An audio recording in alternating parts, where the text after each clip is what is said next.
Okay. Yeah, we should be good. Dr. Bob. All right. Well, happy, beautiful morning. You might have to get that a little more centered for me there. Yeah, one of my favorite topics is enhancing human health. I got a little echo cooking here.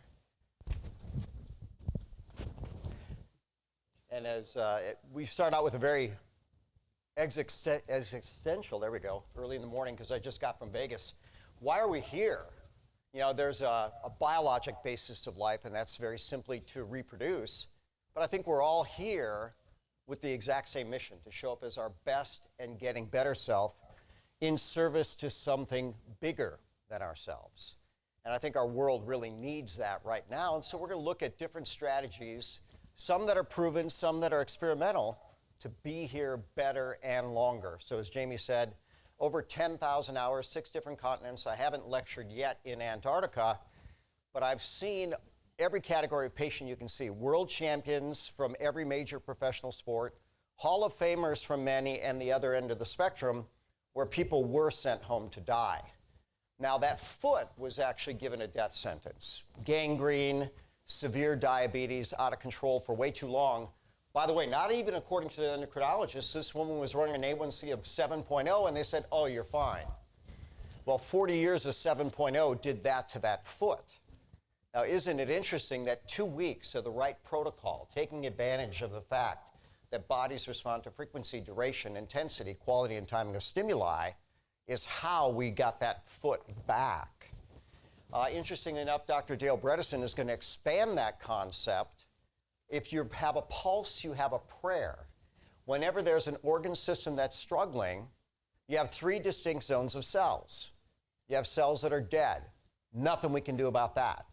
There's cells that are fine. Nothing we need to do about that. But in between a whole range of cells that are functional but not functioning, if we get back function, we do just that. We get back function. So if we look at that foot, you know, the day 1 picture, scheduled to be amputated 2 days from that, there were cells, I don't see any that look fine. I do see some that look dead, but then look at just 2 weeks later. How did we do that? We started controlling the blood sugar. We started killing off infection. We started enhancing circulation. And maybe the biggest thing is we actually gave hope. Now, how do we do that? We actually showed videos of other people that were scheduled to be amputated that recovered. Or maybe someone that was on a cardiac transplant list, because we've got that getting off the list in 10 days. Someone on dialysis that suddenly starts bringing their kidney function back. Someone that can't remember where they are or even their kids' names, that suddenly they remember everything except their childhood experiences. Can we get that back? Well, we certainly can some of the time. So we're going to go through 4 major books that all play a different role, or the highlights of them, in how we're going to live better longer. But when it comes to living better and longer, I always like what Sadhguru had to say. If you don't listen to him, you might consider it. He's an absolute sage of wisdom. And someone asked him, Sadhguru, do you give blessings? He says, sometimes. What kind of blessing would you like? He said, I want to live a long life. And he chuckled and he said, the only way to have a long life is to be miserable. He says, think about it. When you're super happy, time just flies. I heard the word this morning for the yoga session was flow. How perfect. There's actually the Human Flow Institute. There's ways to get into flow. And interestingly enough, it all starts with what goes on in our head. Can we be peaceful? Can we be focused? Can we be excited? Can we be on purpose? Can we have things working better than they ever have? And the answer is, of course we can. And you've probably all experienced that at some point. How can we make it happen more often? Get healthy, get fit, get strong, get on purpose, stay on purpose. So the book, The Means to an End, The Biologic Basis of Aging and Death, it said we're here to do one thing, and that is to pass on our DNA. Now, interestingly enough, notice they said it's time-related deterioration of survival and fertility. Well, that kind of makes sense, right? As each breath we move a step closer to death, we don't like to think of that way, but the Roman emperors would always think about that. Remember death, remember death, remember death. I think it was called Memoria Mortis or something like that. And that made them know, hey, your time is not forever, so why not make the absolute best of it? But how about fertility? Now, interestingly enough, they found out that there are these genes that are called sirtuin genes.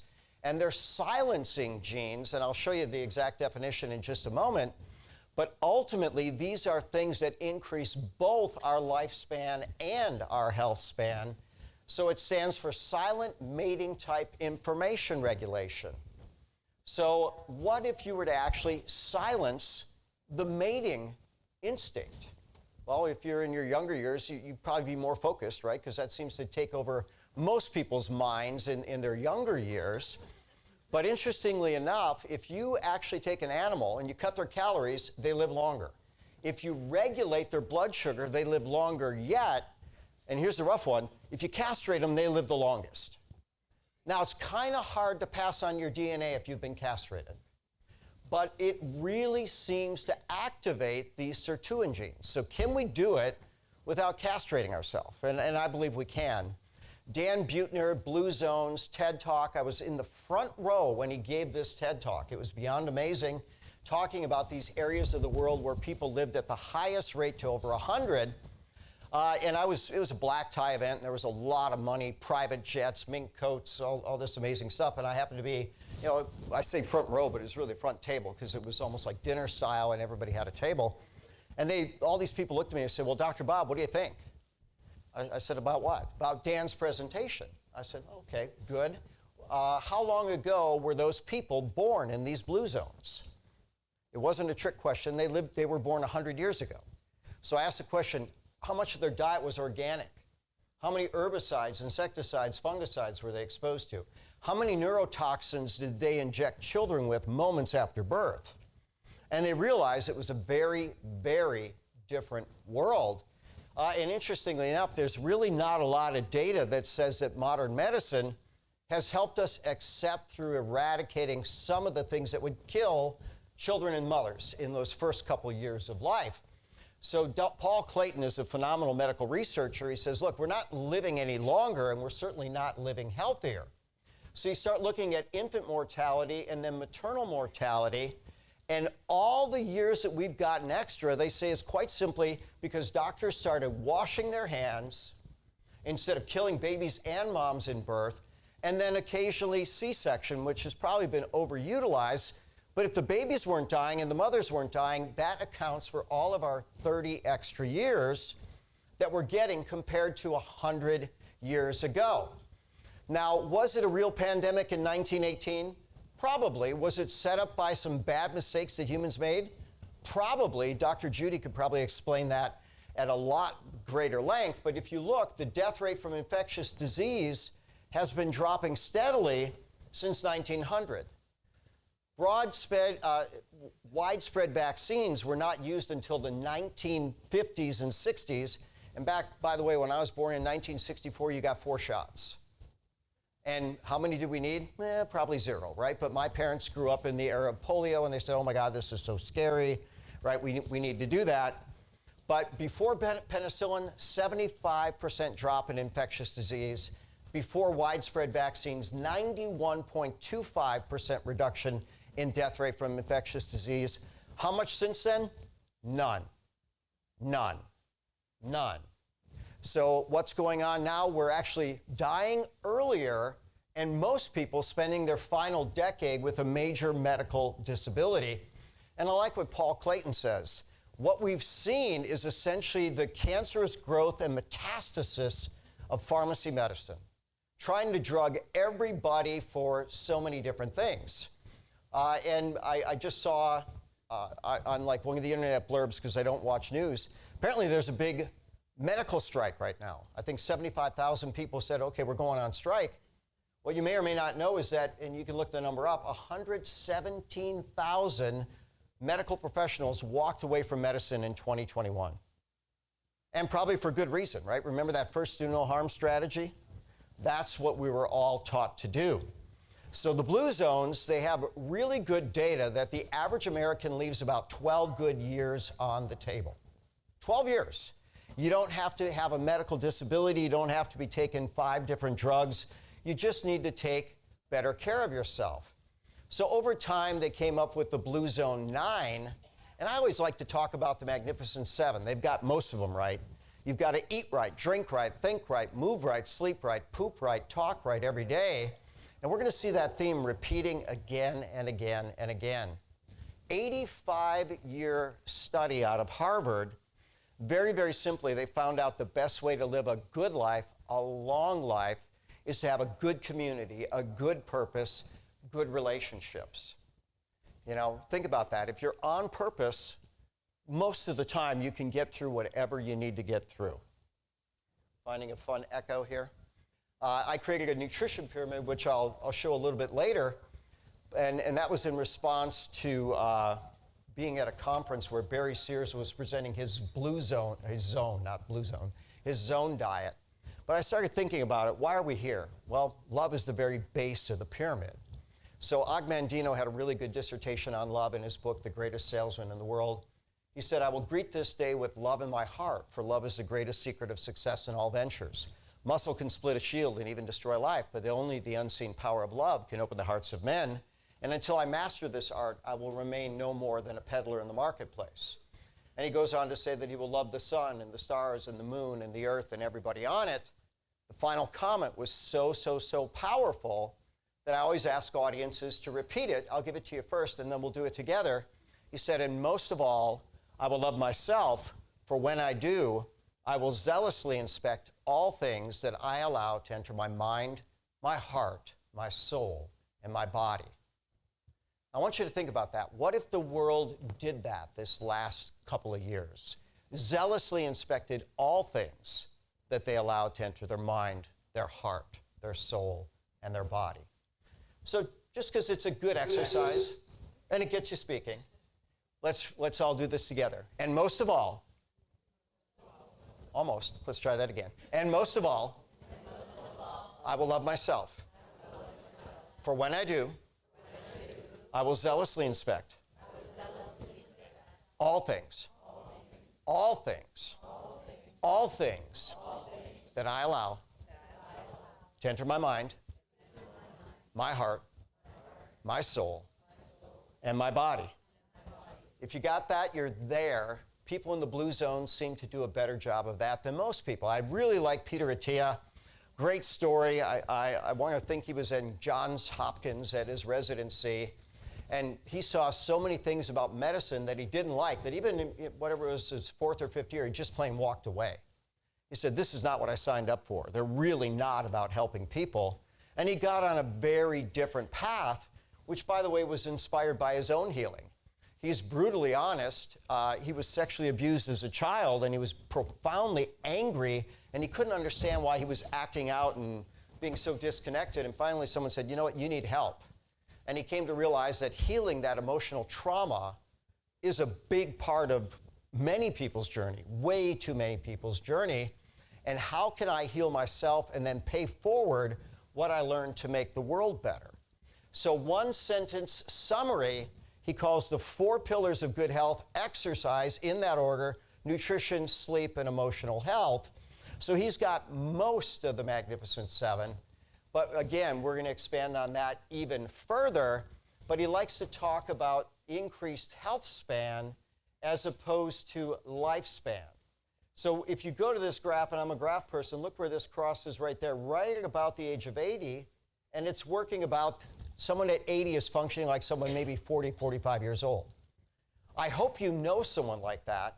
I've got a bunch of patients like that.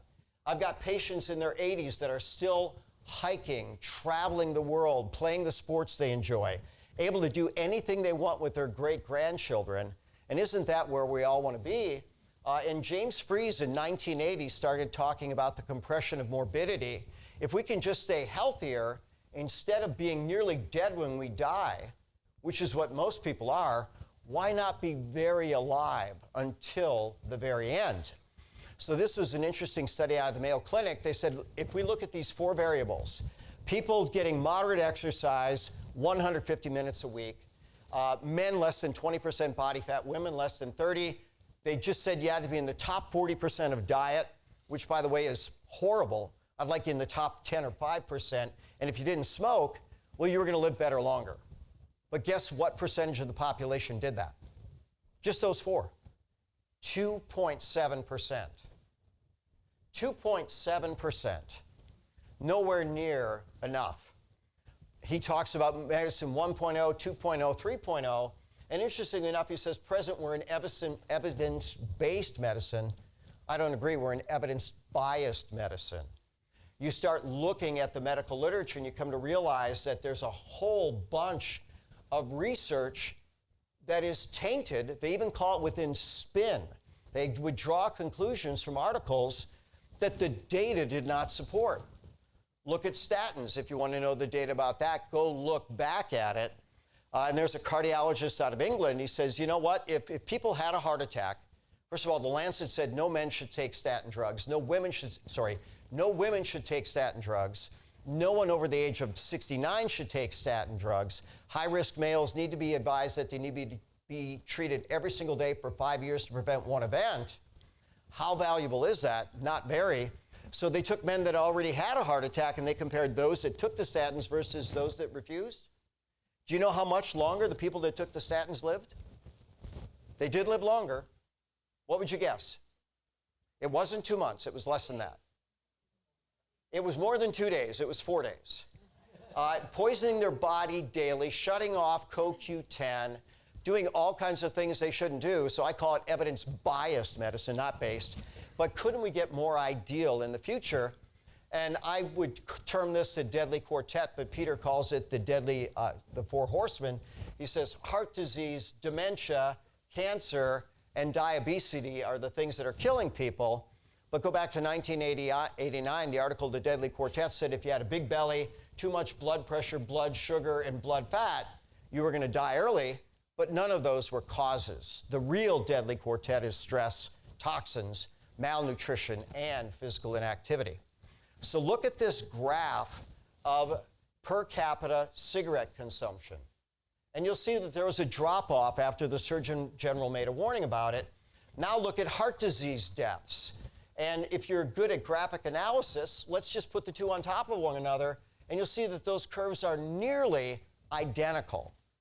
So how much did statins help? Not much. How about blood pressure medication?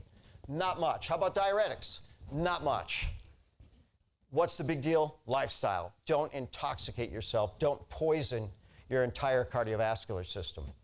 Mark Houston says even though there are over 1,000 tests for cardiovascular disease, only three causes: inflammation, oxidation, autoimmune.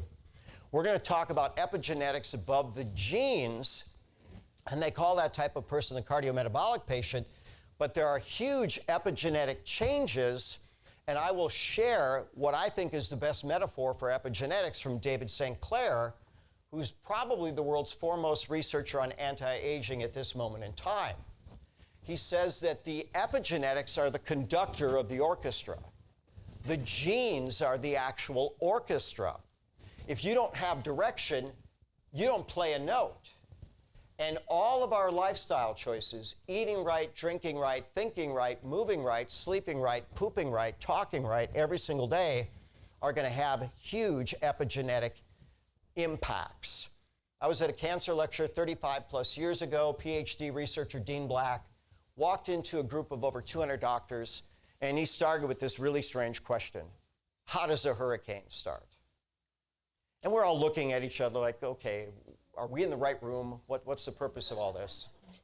And the answer he wanted was a hurricane starts when conditions are just right. How does a tornado start? When conditions are just right. How does a tsunami start? When conditions are just right. What are those conditions? Low oxygen, low nutrients, high acid, chronic inflammation, and immune suppression secondary to chronic distress. So on my YouTube channel, it's very hard to find me. I probably need to start a new one because one more strike and I'm out, right? There's something about sharing truth, even from the peer-reviewed medical literature, that will get you strikes these days. We'll probably learn more about that later, but nonetheless, I might have to start a new channel, but Dr._Bob Rakowski, I've got all kinds of things that I tried to create as public service announcements, including in my cancer mini course. When we look at nature versus nurture, cancer is a disease of the genes, but it's not inherited. 90 to 95% of your cancer risk is the lifestyle choices that you make.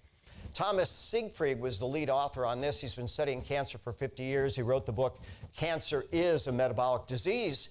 But he said, all right, if it is the genes, if we take a cancer cell with a cancerous nucleus and we take that genetic material and we put it into a normal cell, we would expect that if the genes are the problem, doing that nucleus swap would create cancer cells. So they took the cancer nucleus from a cancer cell and put it into a normal cell body. And interestingly enough, when the cell was normal and healthy, the offspring cells were not cancerous. When they took a healthy nucleus in a sick cell body, that's where cancer happened. Now, this should have turned the entire cancer research, whatever you want to call it, industry on its nose, saying, wait a minute, we're looking in the wrong direction. But you know what? It got no press whatsoever. They didn't care about that. How are you going to tell people to get healthy and then try to sell them gazillions of dollars worth of drugs at the same time? So if we go back just about 170 years ago, this is the US list of people that died. Basically, 61 of 10,000 deaths were cancerous in 1850. That was the cause. So what percentage is that? 0.6%. Where are we at now? 40x that. Nearly 1 in 4. And Paul Clayton in Victoria in England, 2% of deaths at age 80 were related to cancer, and 6%, were related to cardiovascular disease. So what does he say in his book? He says life expectancy at age 5 was as good or better than today. And why? People moved around. People weren't exposed to as many toxins. People ate food that actually had something in it. When we start looking at neurodegeneration, this is actually what's listed as the greatest fear of Americans after the age of 55. Before 55, it's cancer. After 55, it's neurodegeneration.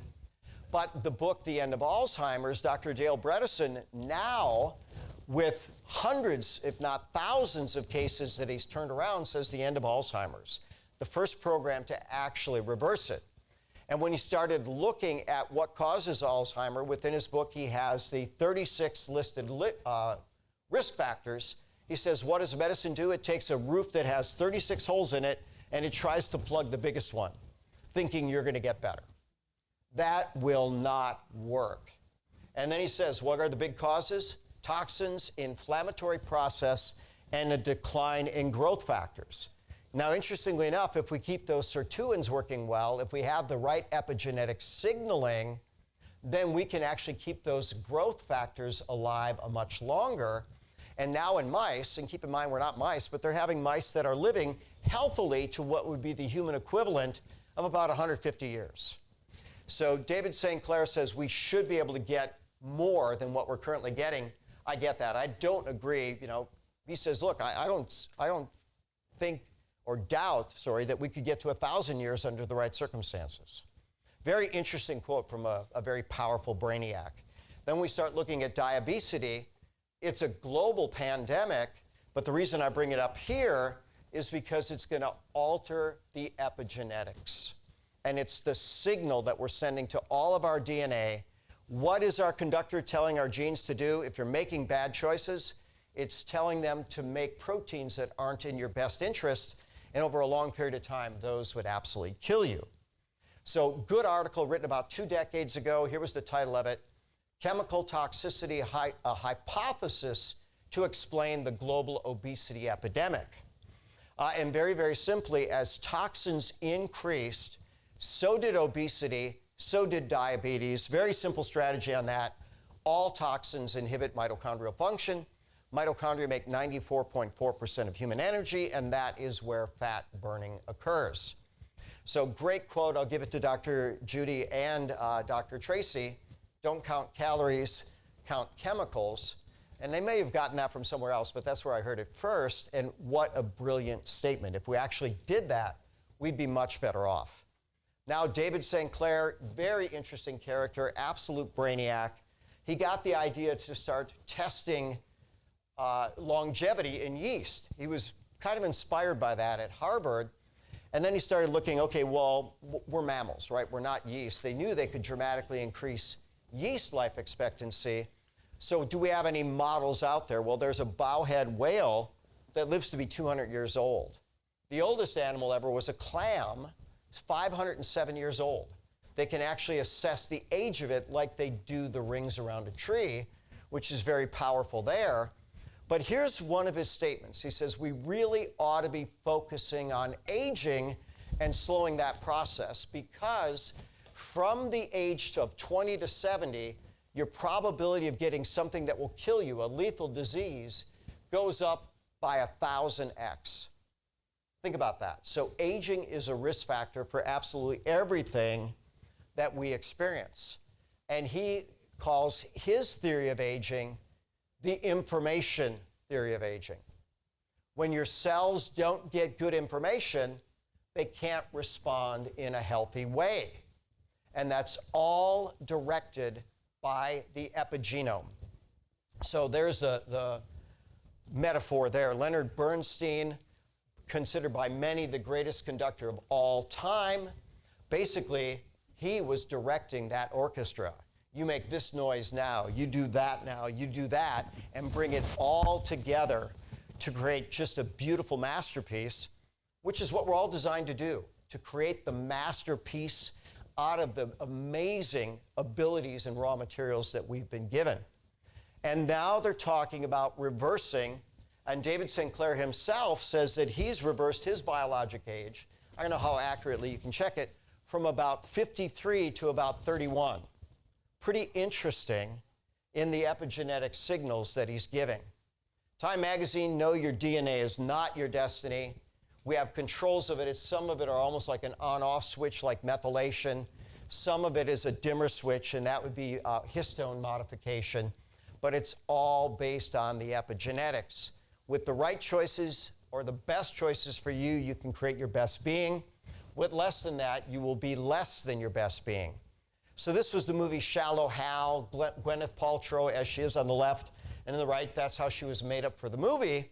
Now, interestingly enough, I might suggest that we all have something like that inside of us, each version. We can be our best self, our healthiest self, or much less than that. I was at a conference in Sao Paulo, Brazil in the 1990s, and I wish I had taken a picture of it back then. But there was a medical doctor on stage, and he says, you know what, my brother and I, my twin brother and I went to medical school together. He got into the medical model and started pushing drugs and taking drugs. Myself, it didn't make sense to me, so I started focusing on natural medicine. I don't even think they called it functional medicine back then. So he showed a picture of his twin brother on medical disability versus him, who is still thriving, and the contrast was almost as great as what you see here. And you can see different studies where one twin smokes and the other doesn't, and they don't even look the same. Over time, one looks like they could be the parent. They look that much older than the child. So the big things they call out about these sirtuins, exercise, nutrition, including how much you eat and when you eat, and then different levels of pushing the body to extremes like heat or cold. In the middle, they call in polyphenols, and then they might look at one polyphenol from one plant, saying this is the key to anti-aging. No, there's over 8,000 polyphenols, and I'm going to suggest that they all work synergistically to help us. I know quercetin as a bioflavonoid got a lot of press during the pandemic. Quercetin's one of many thousands of bioflavonoids. Why would we try to hang our hat on just one when we could essentially get all of them? Hari Hachibu is the idea that you leave the table 80% full. As I remember, one of my mentors said years ago, you know what, I want to get up from the table feeling just as good as when I sat down. Pretty good habit to get in. The Iceman, interesting book, autobiography. This guy lost his wife. He was just severely depressed, and he went on a mission to essentially figure life out. And he went to some of the mountains, I think it was in India, and he learned about this technique called fire breathing. These monks would go out, lay naked in the snow and breathe and melt the snow around him. He thought, well, isn't that fascinating? So I don't know how many world records he has, including swimming for multiple hours in the Arctic Ocean in nothing but a Speedo and not getting hypothermia. I have no idea how you do that. I've played with the cold plunge, although in Houston, Texas, some might argue it's not very cold. I swim every single day, and in the winter I don't heat my pool, so I got it down to 37 degrees with an air of 17. That was a 100-year low for Houston, and it was brisk. Andrew Huberman will tell you get a huge dopamine hit from that.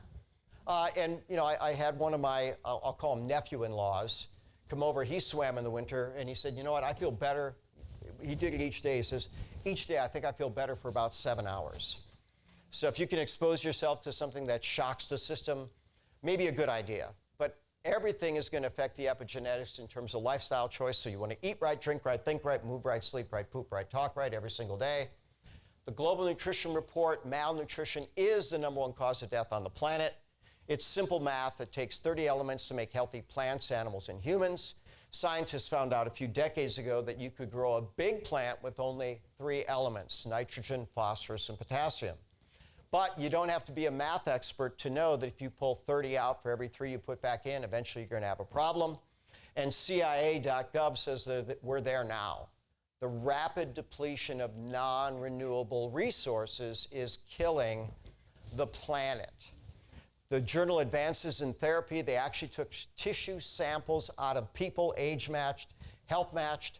One group got they both got a macronutrient balanced diet, good organic, the right amount of protein, carbs, and fat.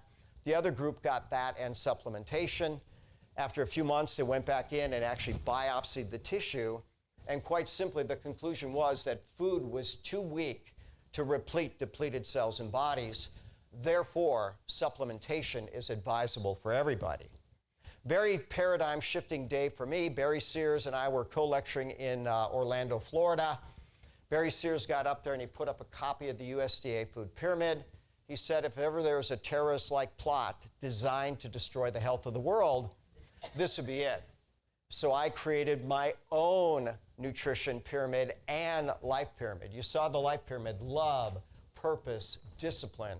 The Magnificent 7: eat right, drink right, think right, move right, sleep right, poop right, talk right, and then nutritional needs. And this is my protocol for every single patient. This is the starting point that I am going to make. I want them to eat real food, clean food, not too much, not too often, every color, every day, in a way that honors their physiology, their genetics, and their body goals, mostly plants. And I like paleo, keto, and rainbow. There actually is some justification for a short stint of carnivore. When people eat just only meat products, essentially the vegan bugs in their gut are going to die off. And many of them are eating some of the fiber they're putting in and creating really toxic metabolites. And that can be a powerful way to reset the microbiome. And I do see the value of carnivore, but we are omnivores. Top superfoods, you want to get those. Top superfood on the planet, Ganoderma, also known as reishi. You're going to get functional foods. Then you're going to get a good multivitamin, multimineral. I like the resolvin form or the specialized pro-resolvin mediator form of the omega-3s, probiotics, D3, K2. And if you could turn that vertically, now you can just separate what you want for your patients, right? It was too stacked when I try to put all that bottom to top in normal orientation. But Nutritional Frontiers quite simply has all that you need in every category if you know how to apply the right combinations with frequency, duration, intensity, quality, and timing of stimuli. And I'll just circle, what do I want from the bottom? Well, maybe paleo, keto. Then I'm going to go with some type of superfood supplementation. I'm going to go with a functional food. You can start mixing different things into the ultimate shake. Then we're going to get the appropriate multi, a really good form of the resolvin form of omega-3, which they now have liquid, which is the best liquid fish oil I've ever tasted, period.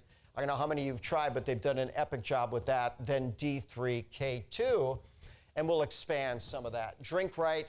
The world is 2/3 water. Our body is 2/3 water. 2/3 of the water should be inside the cell. When the sperm and the egg meet, we're about 100% water. With each passing decade, we lose a little bit of that. Now, it's not quite that straightforward, because what happens is we want the majority of the water inside of our cells, and people can start holding more water, but not where it's supposed to be. So if you look at simple osmotic principles, nutrients draw water into the cell, toxins draw water from the cell, and after doing over 10,000 bioimpedance analysis looking at hydration status, Nearly everybody is dehydrated to some degree. That doesn't mean they don't have enough fluid. It's just there's more outside the cell than there should be, less inside than there should be. They're more toxic and less nourished. Well, that was interesting. Don't know what happened with that one. But as we go back to that water issue, back and back and back and back and back. Come on now. America is living on bottled water. Probably a better choice because most of the stuff you get out of the tap has pharmaceuticals, toxins, other things there. Then they've got coffee, then they've got soft drinks, somewhere on there is alcohol, but let's start with the very first fluid, breastfeeding. I was actually at the conference where Andrew Keach put out his PhD research on colostrum. And he said, you know what, we know that mammals give live birth to young. Most people are very aware of that. We know that mammals nurse their young. That's the essential fluid and nutrition that will get them the best life. He said, we know that all mammal milk is different. Human milk, different than cow milk, different than goat milk, different than sheep milk, different than killer whale milk. But here was the big one. All mammal colostrum is identical. So when you're getting a raw milk from a healthy animal, you're getting phenomenally healthy passive immunity.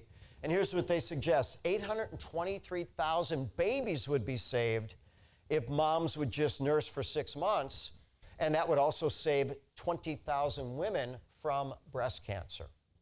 Now we start looking at people that start drinking sugar-sweetened beverages. If they take one 20-ounce soda a day, they shorten their life by 4.6 years. And that compounds with each soda. Alcohol is a funny one and complex in that people that drink a little, and for men that's up to 2 drinks a day. Now some people might say I have 14 a week, 7 on Friday, 7 on Saturday. No, you're moving yourself backward. Men a maximum of 2 per day, women typically 1 per day. Unless there's a higher risk of breast cancer, then it's actually 1 drink every 10 days for women. It has a longevity benefit. But if you drink a little, you will live longer, that's the current data, than people that drink nothing. But if you drink the most, you'll die early. And what are we talking about here? Methylation challenges, epigenetic signaling being disrupted by too much alcohol. Coffee is very fascinating. Even when they look at unhealthy coffee, people that drink the most live the longest. It's actually America's #1 source of antioxidants. And the free radical theory of aging is, by the way, alive and well, and it is a way of disrupting information. People that drink 5 to 6 cups a day live the longest, but why not drink turbocharged, organic, best organic coffee in the world, voted in 2022 infused with reishi mushroom. So we partner with World of Wellness. I'm an investor in that company, and here's what I'll tell you. People drink coffee every single day. They never need to be reminded. They never plan to quit. What if they got the top superfood in every sip?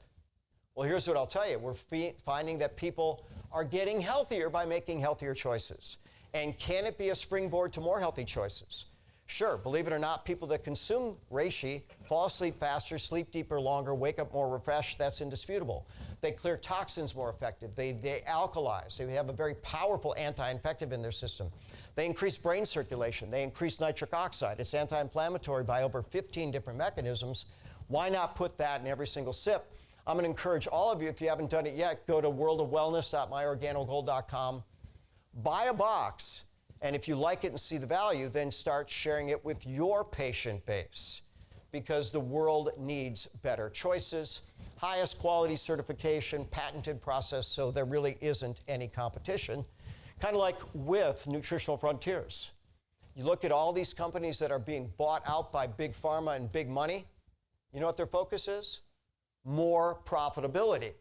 How do you get more profitability? You decrease the cost of what you're creating, and you increase the sales. How do you do that? You cut back on quality. When are people going to find out? When they're taking the garbage that suddenly isn't working. Let's not get them to that point. Partner with Nutritional Frontiers for anything and everything that they offer.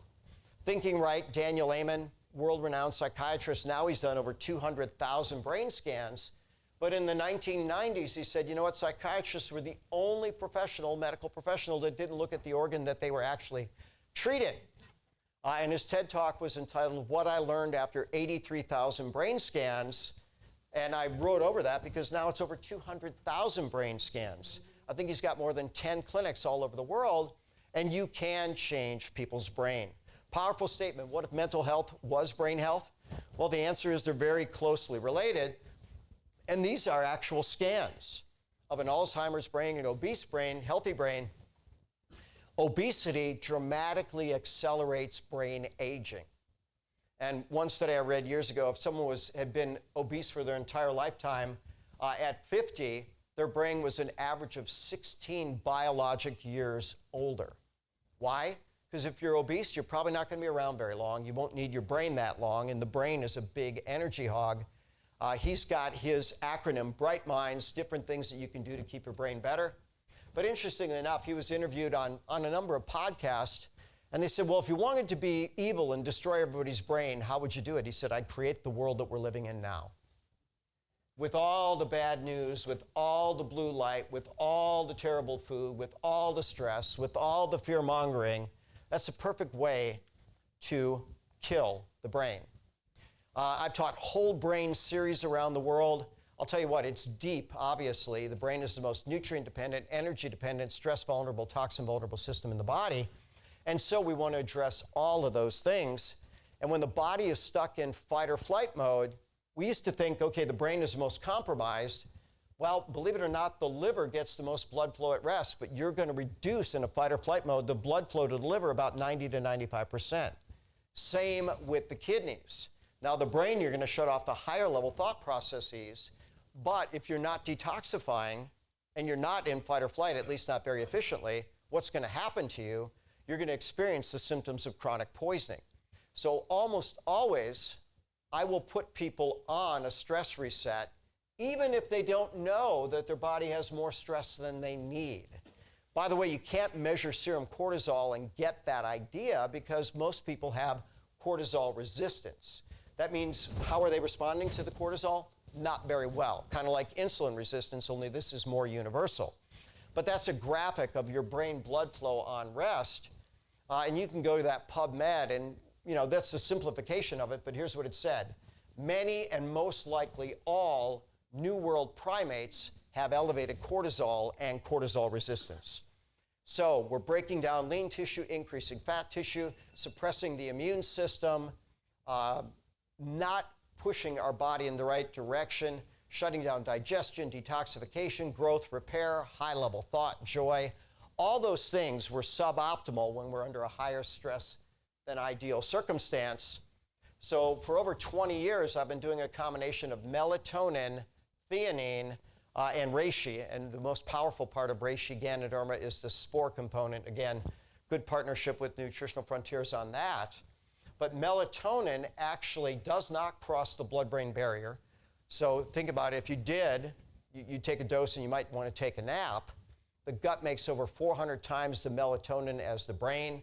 The gut binds directly to the adrenal cortex and prevents the pituitary drive of stress on the body. Melatonin is anti-cancer by at least 10 proven mechanisms.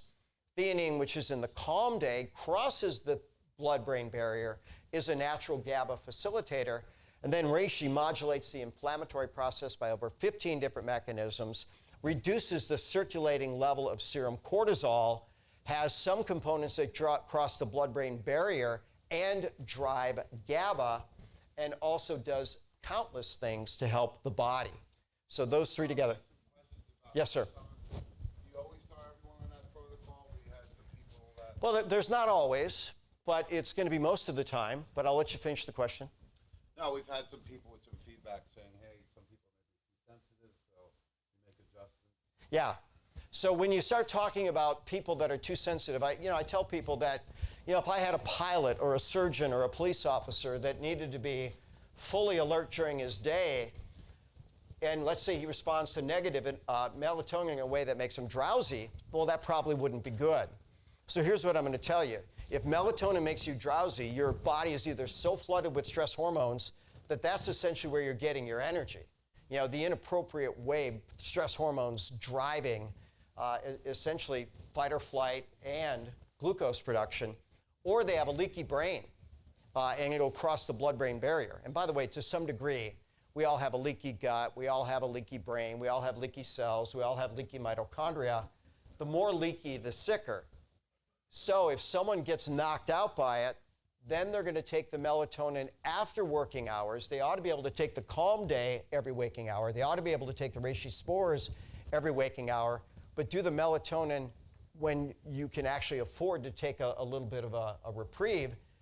And oftentimes when I have people that are very stressed out during the week, I'll say, look, Friday afternoon, start the melatonin every waking hour, go through it Saturday, go through it Sunday. Hopefully by Monday, you're not getting knocked out when you take it. But the people that get most knocked out by it usually have the best response when they're through with the protocol. That's like when you put people on a detox, the symptoms of chronic poisoning, fatigue, sleep disturbance, intestinal distress, allergy symptoms, headaches, confusion, and anxiety. Who has the biggest problem? The most toxic people. Do we slow it down? Sometimes. Do we buffer it more? Sometimes. Do people tough it out? In my clinic, most of the time. Now, interestingly enough, I would often have people come to me and they'd say, well, my patients won't do it. And I say, send them to me. Now, I want you to think about that for a moment. Why do my patients do it and some other people's patients don't? Is the patient different? The certainty of the effectiveness is what's different. When you know this can enhance someone's life, change someone's life, maybe even save someone's life, extend someone's life, why not shout about it from the rooftops? Because literally everybody needs this. Stress perception is a big one. James Bond, right? The world is blowing up. People are shooting at him. Fate of the world is on his shoulders. He couldn't be happier. I'm glad we have people like that. But how you perceive the circumstance is going to make the biggest difference. And as Wayne Dyer would say, when you change the way you look at things, the things you look at change. So we've all been through something. Here's the question. Do we apply that which doesn't kill us, makes us stronger? I'd call that post-traumatic growth. Or do we become perpetually afraid of anything similar? Now, I know a lot of people have been through some really tough stuff, but there's plenty of examples of people that use that as a springboard.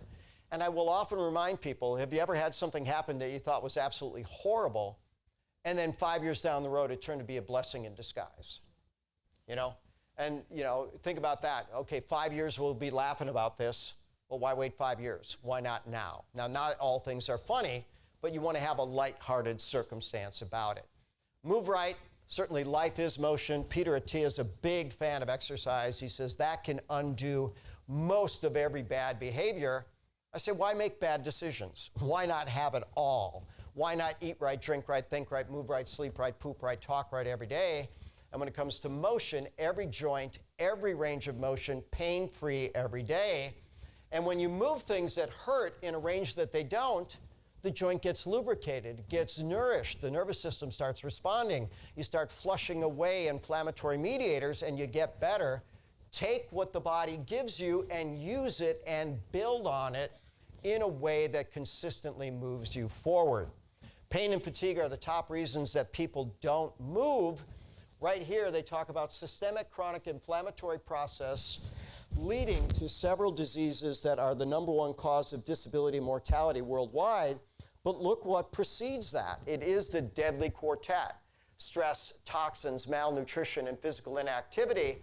And those specialized pro-resolving mediators, they are the bridge between the inflammatory process and repair. There's now over 1,600 published medical studies on the efficacy of these specialized pro-resolving mediators. So they are absolutely a part of every single protocol that I create for every patient every time. Sleep right. You can read this long list from Matthew Walker on why we sleep. But very, very simply, sleep is something that will improve every aspect of your life if you get the right amount for you, which, by the way, for most people is going to be somewhere between 7.5 and 8.5 hours.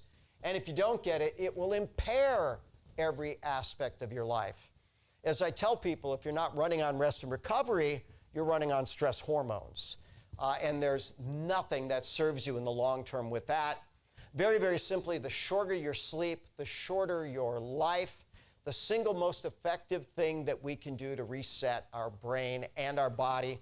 Yes, sir? We had a lot of questions about how you would go Yep. I will dose the SPMs as often as every waking hour. And so it depends on what we're trying to get rid of. So on my YouTube channel, I've got a young man that had 5 concussions from playing American football. And when his sister actually came in, she was a track star, and I helped her, and her mother said, well, you know, do you work with all kinds of sports injuries? I said, sure. She said, what about concussion? I said, yeah. She said, well, let me tell you about my son.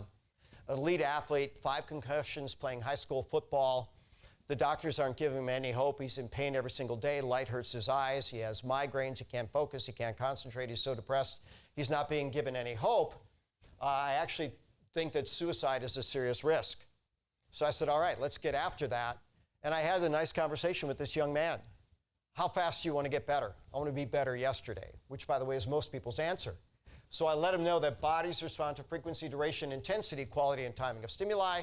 We did the stress reset, the melatonin, the theanine, the Ganoderma spores. I also did a huperzine product, which is good at dissolving amyloid plaque within the brain. By the way, now we're beginning to realize that systemic enzymes can do that. So CBzyme from Nutritional Frontiers, the application, this is what the medical literature says, of systemic enzymes appears to be limitless. Now they're using enzymes for long COVID, which, by the way, they're using like nattokinase, lumbokinase. But we dosed, in that case, the SPMs every waking hour, the melatonin, theanine, and spores every waking hour. At 21 days, I did a video of this tearful child in my office, young man. He was crying tears of joy because he thought my life was over. In 21 days, I got it back. And I asked him, 0, no change, 100, perfect, ideal. How much better are you? He said, by the way, I'm 100% better. 100% better. The proteolytic enzyme, CBzyme, every waking hour. I've had people with pulmonary fibroses from COVID and being intubated and dissolve all of it and make the pulmonary fibroses go away. Very powerful there. And there may be talk about this later, I don't know or not, but now they're actually giving people with long COVID nicotine patches because the nicotine, very low dose, binds to the same receptors and blocks the binding of the spike protein. That could be very, very powerful.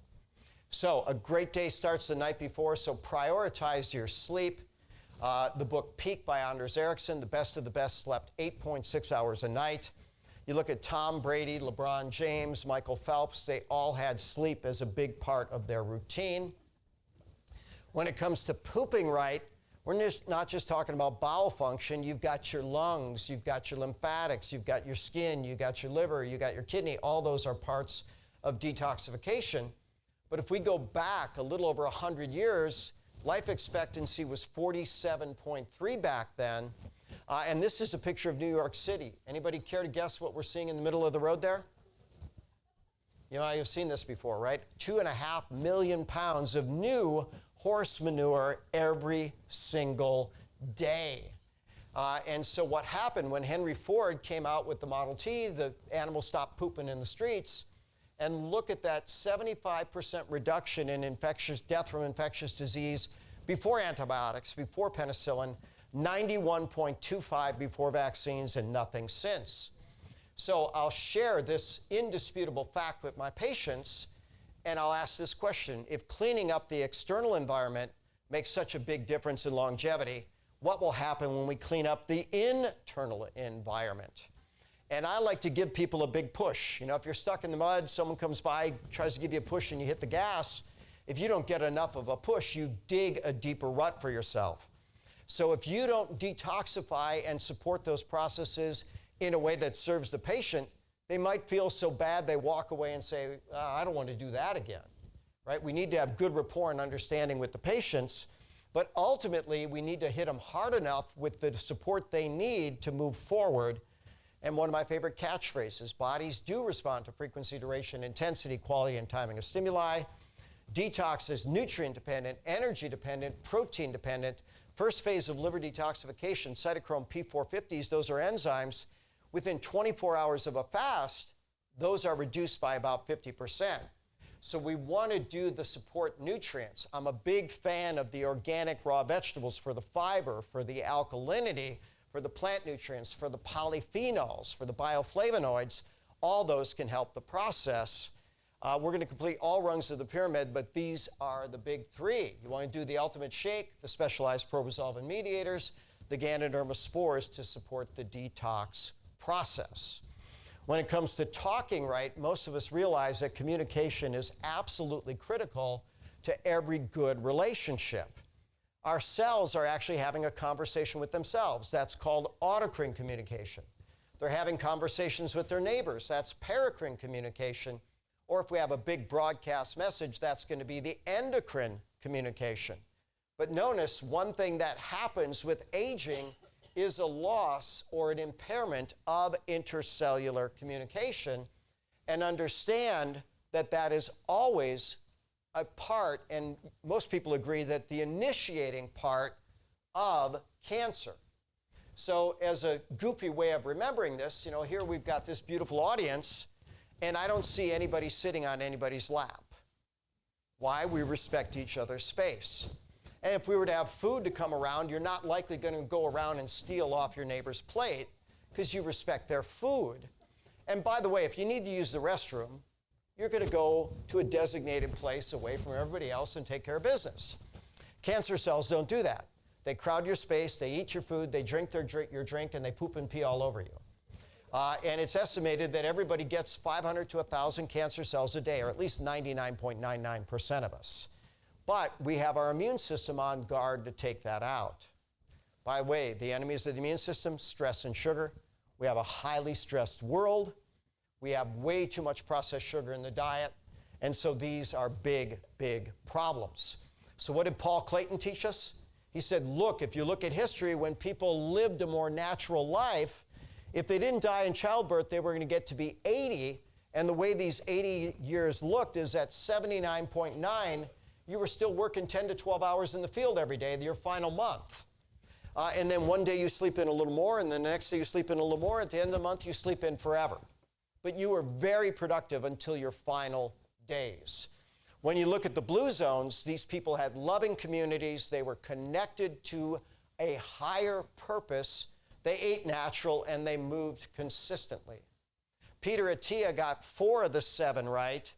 And interestingly enough, what he calls the killers out there, cardiovascular disease, cancer, globesity, and neurodegeneration, those are actually effects of not eating right, drinking right, thinking right, moving right, sleeping right, pooping right, talking right every single day. And what did David St. Clair teach us? That it's epigenetics. It's the lifestyle choices that we make. Now, he will throw in a few drugs. He happens to like metformin. Metformin certainly is a top diabetic drug, but a lot of people don't realize it has over a 20% failure rate at 5 years. It modulates a liver enzyme called PEPCK, and you can do the same thing with berberine or golden seal and also Ganoderma spores without having the toxic downside to it. So there's always strategies there. He also likes resveratrol. Okay, great. Why would you isolate one molecule from a colorful plant? Why not get every color every single day? And he's also a big fan of nicotinamide mononucleotide, which is basically a form of B3.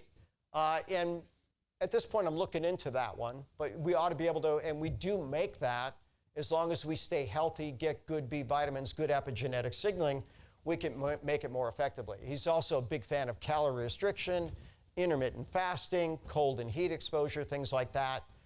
And his research in animals, again, they have mice that are living about the equivalent of 150 years. Here's the summary. You got to eat right, drink right, think right, move right, sleep right, poop right, talk right every single day. And I think we left some time for some questions, if anybody has any. Anything at all?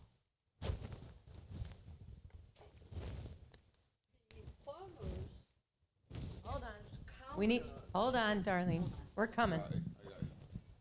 Okay, the farmers in my area, they use cow manure to replenish the soil.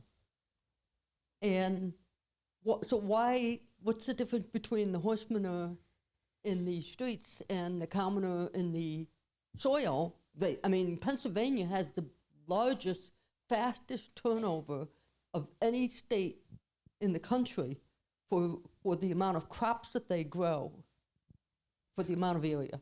So let's get to that. So there was this plague in the Middle Ages called the Black Plague, called the bubonic plague. And if you look at what caused it, There's a citation that says the streets were narrow and flowing with sewage. People would dump their waste out of their windows. They didn't have public sanitation and hygiene. So cow manure in the field is fine. Cow manure in the street, maybe not so good. And how about 2.5 million pounds? Because I forget how many different microorganisms there are per gram of stool, but it's beyond, it's like more stars than there are stars in the universe. I mean, it's that deep. But let's go a little further. So if you study the Pottinger cat video, what they did with the Pottinger cats is they gave one group an organic raw diet. The other group they gave what they called the science-based diet, processed foods. And they found, first and foremost, that animals that ate processed foods, first generation, they got sicker early.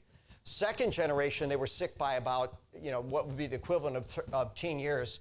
Third generation, they were born sick. There was no fourth generation. But here was the fascinating thing. When they gave animals the processed foods and they looked at the pens, weeds wouldn't even grow in the pens where the cats were eating processed foods because there was no nutrition in their poop. So the way that the world works, one organism's waste is another organism's food, but when healthy animals create healthy fecal matter, they fertilize the soil. When sick animals create toxic urine and toxic stool, they actually intoxicate the soil and make it infertile. So we don't want to poop in the streets. We kind of learned that. And we want to have, our poop wants to be valuable. It's something that actually gives back to the ecosystem. If we're not putting anything in, we're not taking anything out. But I still recall Jeff Bland, someone saying, well, Dr. Bland, I hear that if you take vitamins, they create expensive urine. And Dr. Bland said, do you think from the time I swallowed it to the time my kidney filtered it to the time it passed out that it might have done something of value in my system? That was his answer to it. But here's my answer. I want expensive urine. I want expensive stools. I want an expensive heart. I want an expensive brain. I want an expensive life. I'm going to make investments in myself, in everything that I put in my body, by zealously inspecting all things that I allow to enter my mind, my heart, my soul, and my body.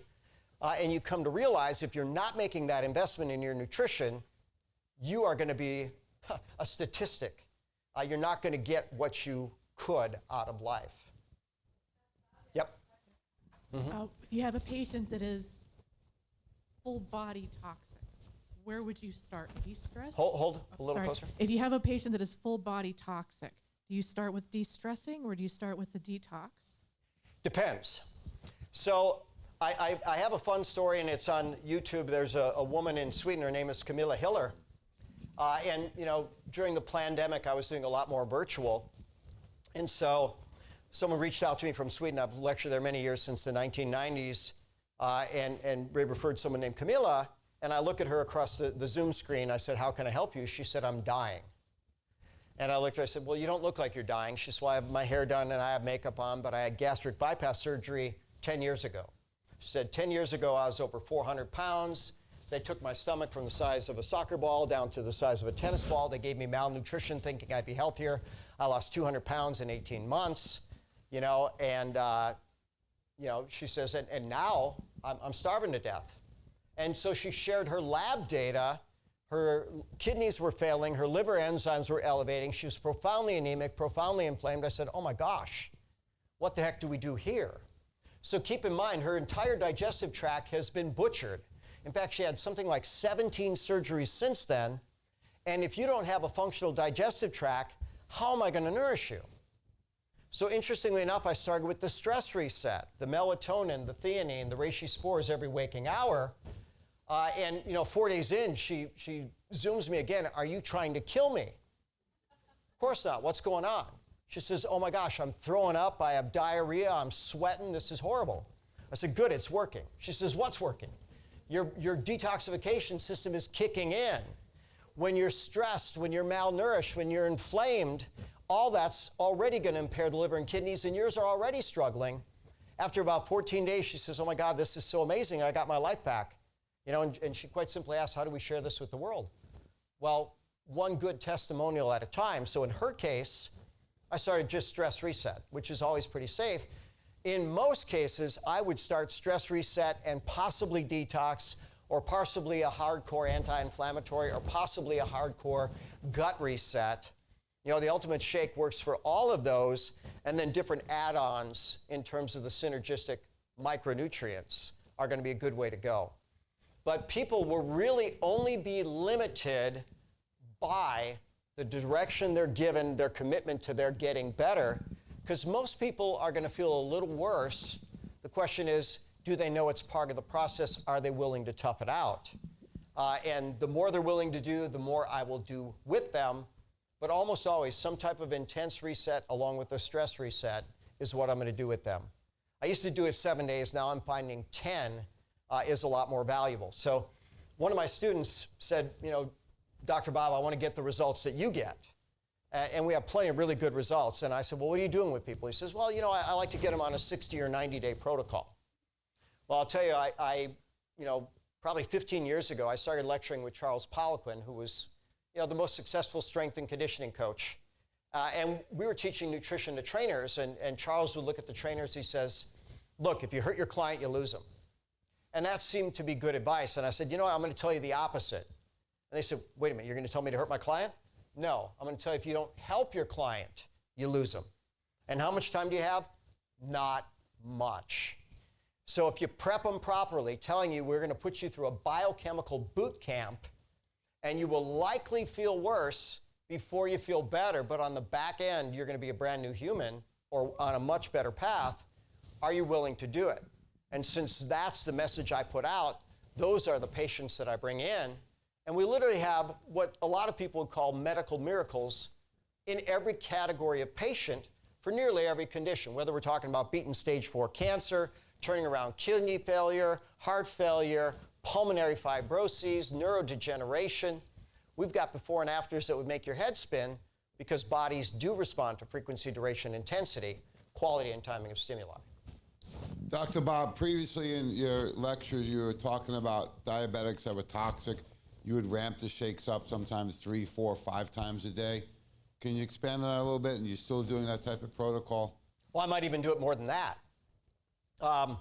So I've got a patient, Michael Bennett, and when I saw him, he was playing with the Tampa Bay Buccaneers. He had a turf toe.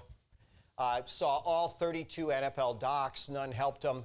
Well, listen, if you can't help a problem there, maybe that's not the origin of the problem, right?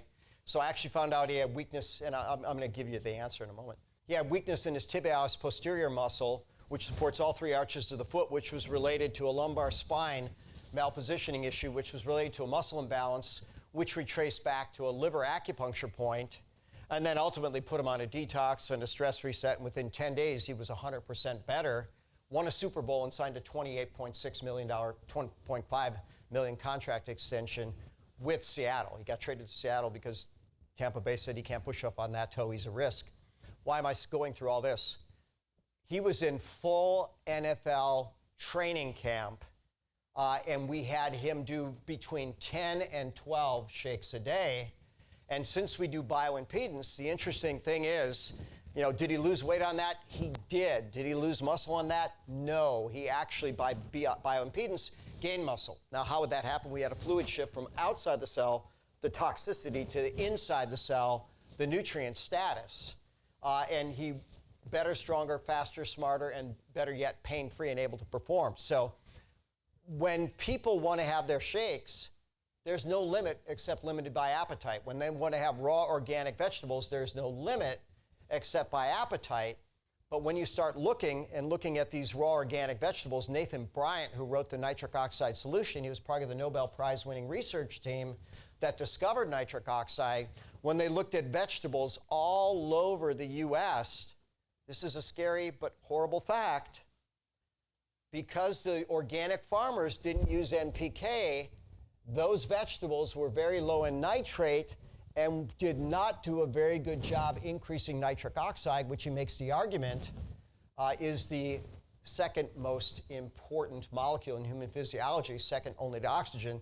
So I do a lot of nitric oxide support. Great. We have a question from the Godfather. Doc, I'm going to ask the question that probably a lot of people were thinking. Could you go over the Magnificent Seven slowly? All right. And then I have a second part to that, but go ahead. You do that first. All right, eat right. If God made it, it's okay. If man made it, stay away. We'll just keep that simple. Drink right, at least half your body weight each day in water, an extra 5 ounces for every 15 minutes of exercise, and I hope you're all getting at least 30 a day. And if you're going to drink water, why not drink alkaline, antioxidant-rich water, which, by the way, would be with healthy gourmet coffee and tea available through worldofwellness.myorganogold.com. Every sip moves you to better. People that drink the most coffee live the longest. Think right. Mental health and brain health are closely related. The brain is the most nutrient-dependent, energy-dependent, stress-vulnerable, toxin-vulnerable system. We address all 4 of those to make the brain right. Move right, every joint, every range of motion, every day, pain-free, and preferably in a way that you enjoy. About 5 years ago, I was in London giving a lecture at a children's cancer charity, and the woman that brought step aerobics to London, to the UK, her opening statement was, most people are about as active as they need to be to do the things they enjoy. So Christine plays elite tennis. She's got to be pretty fit to do that. Find something that you enjoy that keeps you fit. And it might just be playing with your grandkids if you're of that age. Sleep right, budget it in. Tom Rath, who wrote the book Eat, Move, Sleep, he was told he'd be dead by 37 with a horrible circumstance where he lost an eyeball to cancer at age 15. He realized that if he ate, moved, and slept better, he'd be better. He budgets 10 hours a night to get in enough sleep to keep him healthy. And Stanford even found that if you're just in bed quiet, your athletic performance improves if you're there 10 hours a day as opposed to just 8. Poop right. That is all of the detoxification pathways: liver, kidneys, lung, skin, lymphatic system, bowel. And you want to make sure all those are working right. The symptoms of chronic poisoning, fatigue, sleep disturbance, intestinal distress, allergy symptoms, headaches, confusion, anxiety. Since most people have that, I start with detox almost always as my protocol. Talk right, every cell's in communication with every other. That one's a little trickier because you have to have the right omega-6 to omega-3 ratio. You have to have the right acid-alkaline balance. You have to have the right antioxidant status. And that usually means that you're following all aspects of the pyramid: food, superfood, functional food, multi, probiotics, activated omega-3s, and a D3K2 combo. So that was a little longer on the slow version of the Magnificent Seven. And part 2 of that question. Part 2 is, which of the 7 do you think is the hardest to maintain? I'm going to tell you what my thought is, and that is thought. Think right. Yeah. Power of thought. Yeah, I think there's a proverb that says the man who's mastered himself is more powerful than, someone who tries to exert power over others, right? And so ultimately it's going to come down to that, but let's go even to then the base of the life pyramid. And most of all, I will love myself, for when I do, I will zealously inspect all things that I allow to enter my mind, my heart, my soul, and my body. So, Zig Ziglar would call it stinking thinking. He says you need a checkup from the neck up. But what do we need to do when we start with that self-love? And then we get connected to purpose, which is to show up as our best and better, getting better self in service to something bigger than ourselves. If we have that in the forefront of our mind, we're more likely to make better choices. But our minds are hijacked, whether we're talking about clickbait or whether we're being poisoned by artificial lighting, artificial foods. You know what? If you can take control of this between your ears, everything else gets better. So do I think that's the toughest? Probably. And Earl Nightingale said this: if you ask most people what they were thinking, they'd be speechless. Because thinking is a lot of hard work, and it's a lot easier to just hijack yourself with the distraction. And then I'm going to go one more. We have 3 brains. We have the reptilian brain, that's going to be reflex action. We've got the monkey brain, that's chasing every shiny object. And then we've got the neocortex, that which makes us unique, which says we can plan for a better future. We don't have to run off of instinct. We can actually get plugged into something bigger and better. And that's ultimately what we're supposed to do, right? It's all about the very, very top is transformation. And we do change forms, right? We go from a physical being to non-physical at some point in time, but why not enjoy the physical? Dr. V has a comment. Yep. So, and together with the self-love and the connection, I would say, let's talk about sex. Oh, okay. Well, did I miss your talk yesterday? Were you talking about sex? Yeah. We went from the Magnificent Seven I was to going to the say, that's Elite got to Eight. be 8. That's got to be 8, baby. 8 is enough. That could be move right. Oh, hey now. You know, that could be a lot of different things, right? So, All of them pertain. Well, when we start looking at it, right? If we look at biology, that's what we're here to do, and so we found out long ago that sick animals don't reproduce, sick plants don't reproduce, sick humans don't reproduce, and we have 1 in 11 women that are dealing with infertility. And in U.S. clinics, 1/3 of the time it is the male, and male sperm count, male testosterone has been under assault since the 50s, and in most countries documented since the 70s. So what are we dealing with? We're having the essence of our being poisoned. Now, if you want to talk about sex, I did a libido Ask the Doctor. I do Ask the Doctor every Tuesday. For Valentine's Day, we talked about libido. And Dr. Ruth Westheimer said this: the most important sex organ is the one between your ears, which is pretty fascinating. You've got to be in that right headspace, but you also have to be physically healthy. But what's this all about? You know, there are certain animals, and we used to think humans just did it. Dolphins do it. They use sex for recreation, which can be a very good thing. But let's then talk about youth. And it said that sirtuin silences the reproductive and the mating instincts to get us to live longer, because that's essentially our biologic basis. So I don't know if you have a specific question about sex. You want a healthy man, you want a healthy woman, you want a healthy relationship, and then hopefully you want to have a healthy purpose there. Now, certainly biology, taking care of your biology is certainly very, very important. But hopefully everybody's had the experience where you're connected with a partner where 1 + 1 is much greater than 2. In my case, 5 and now 9, because 3 children, 4 grandchildren, and expanding from there. But why not use that metaphor for the entire life? And I'll go back to the blue zones. These people, what did they say helped them live the longest? Relationships. It was like 80% of those that were approaching 100 were still having sex at least once a week. So that's definitely keeping your youthfulness. And I said years ago, I was shocked that I had more women coming into my clinic complaining about their husbands not having libido than vice versa. And that's not how we're supposed to be wired. But if you're a sick male, well, heck, you might not be physically capable. You might have too much emotional distress. You don't have the nitric oxide, whatever's going on. But it's not natural. Yeah, I mean, on a more serious basis, I agree with you. I'm seeing more males have lower libido than I used to see 10, 15 years ago. And that in the third genes that you're describing, the whole thing, I mean, sexuality is nature's incentive to reproduce, which ultimately will continue the species. So I also see the healthier older patients still have that instinct to connect with their partner. Yeah. Yeah, and for anyone who missed the incredible presentation by Dr. V last night, we will have that on streaming for your availability real soon. And she created some awesome formulations, including the original Woman's Complete, which is our biggest launch ever, now the Men's Complete, and they really bundle up well with the fertility and virility. So those are not just to become fertile, but overall performance, correct? Yep. So one more question here by the OG. Yes, Dr. Bob. Two questions, really.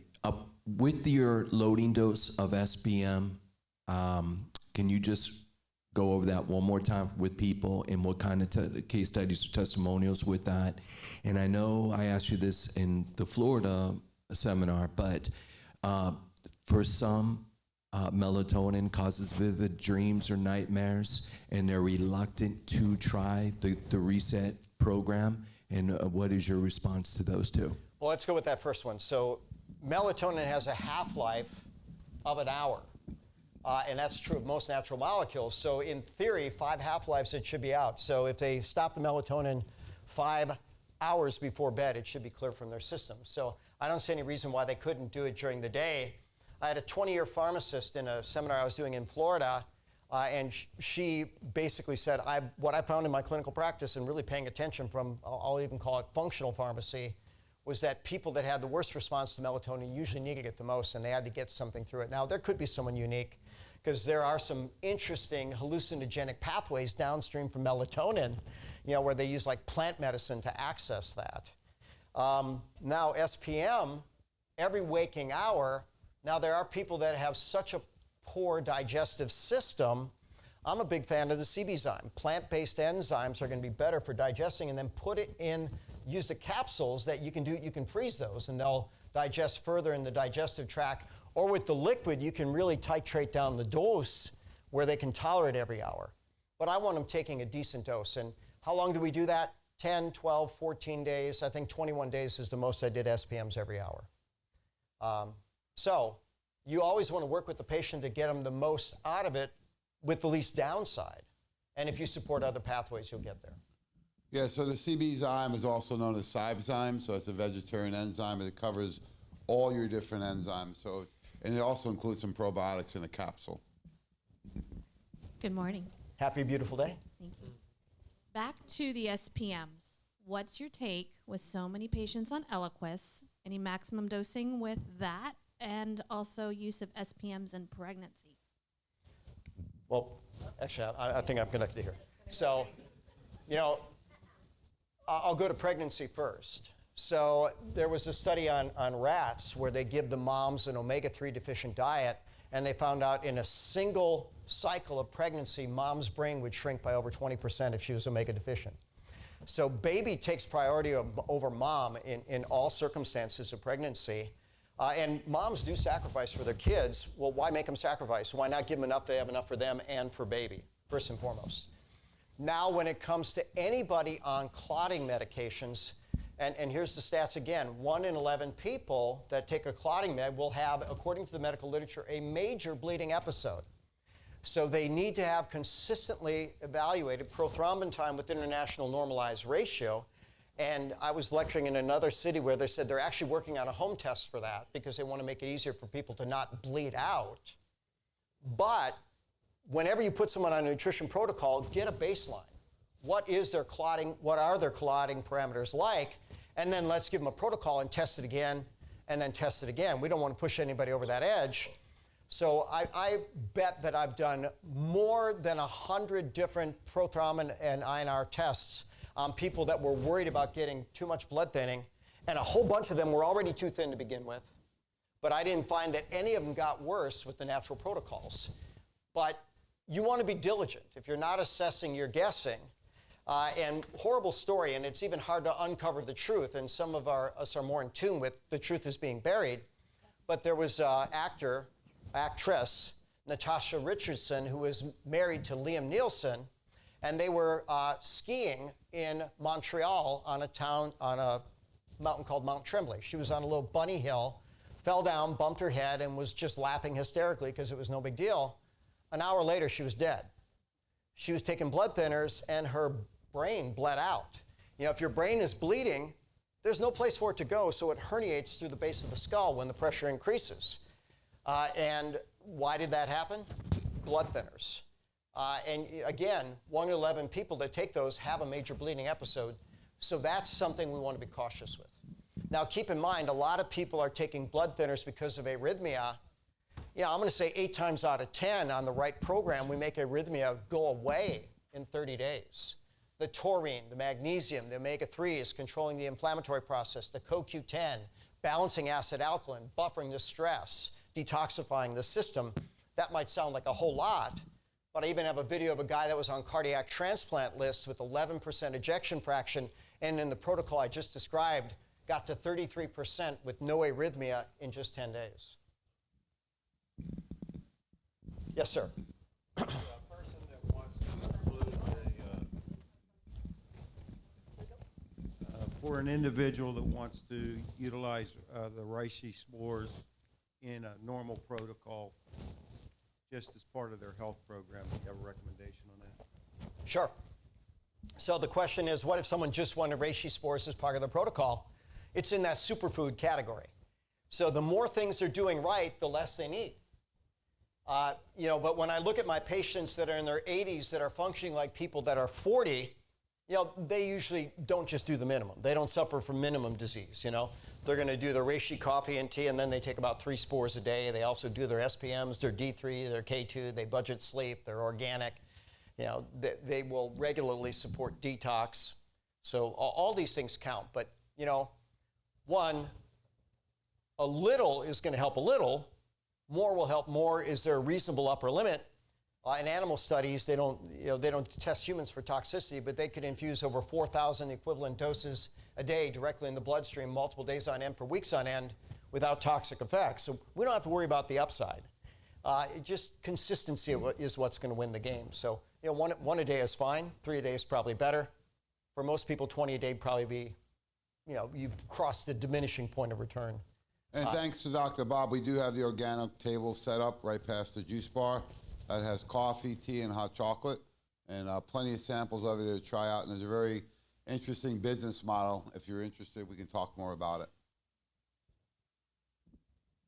Anything else on this beautiful morning? All right, we're going to give you guys about 10 minutes to take a bio break so that we can get prepared for Tracy and Judy. Thanks to Dr. Bob. Everybody give him a warm welcome. Thank you so much.